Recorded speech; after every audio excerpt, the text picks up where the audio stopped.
My friends, as we all know, 2020 has been a challenging year, not just for Europe, but for the entire world.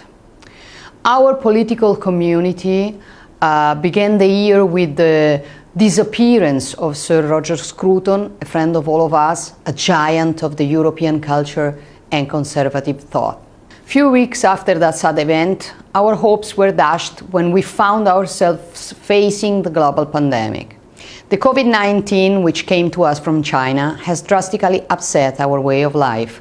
Everything, from the way we engage with our family to the way in which we do business and politics, has had to change. We have gone from enjoying economic stability, or at least hopes of recovery, to uncertainty and instability.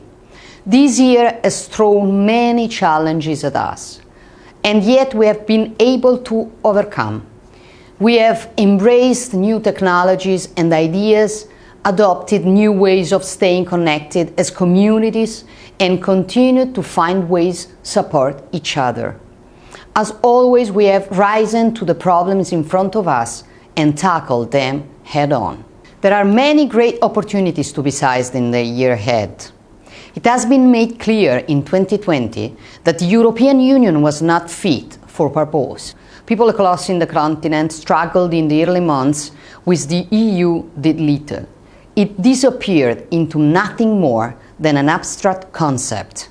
In its place, we saw that an alternative was possible, that individual member states could come together on a voluntary basis, in the spirit of Christian solidarity, supporting each other. Polish doctors came to Italy to support our hospitals. Czech protective gear was sent to Spain to make up for shortages. German hospitals opened their doors to patients from Belgium. These acts came not from the directive of the European Union, but from somewhere more important, the close relationships of the member states to each other. As we look to the rebuilding of Europe after this crisis, we should consider that it is time for the member states to be put back at the center of the European Union, that we have a chance to reshape the EU into a coalition of sovereign nation states who volunteer to work with each other, rather than becoming the subjects of a faraway federal government in Brussels. The political events that we have experienced in recent weeks clearly show that we are facing the most powerful and violent attack against governments of sovereign nations opposing the dictatorship of political correct ideology. The treatment they have reserved for President Trump is the first step.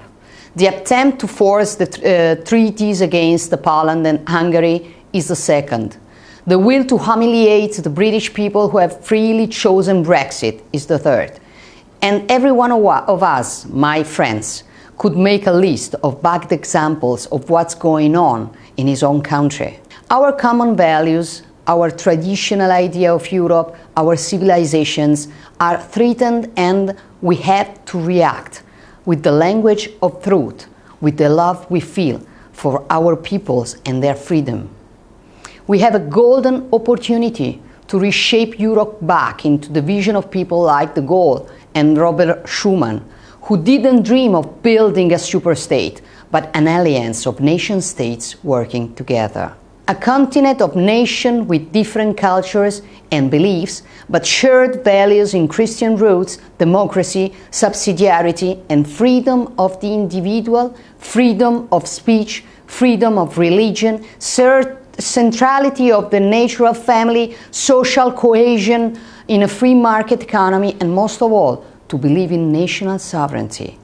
We as conservatives and reformers are the defenders of these core values. We build on the work already done by those who came before us.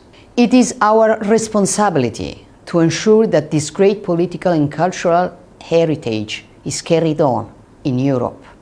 We must therefore ensure that 2021 is not only the year of the European recovery, but also the year of the European conservatives. That conservative principles are used as the answers to the challenges we face. From tax cuts to reducing wasteful public expenditure, from helping businesses growth to supporting people in need, from ensuring environmental sustainability without sacrificing the competitiveness of our businesses to defending our borders from illegal immigration. We can get Europe working again next year and for many years to come.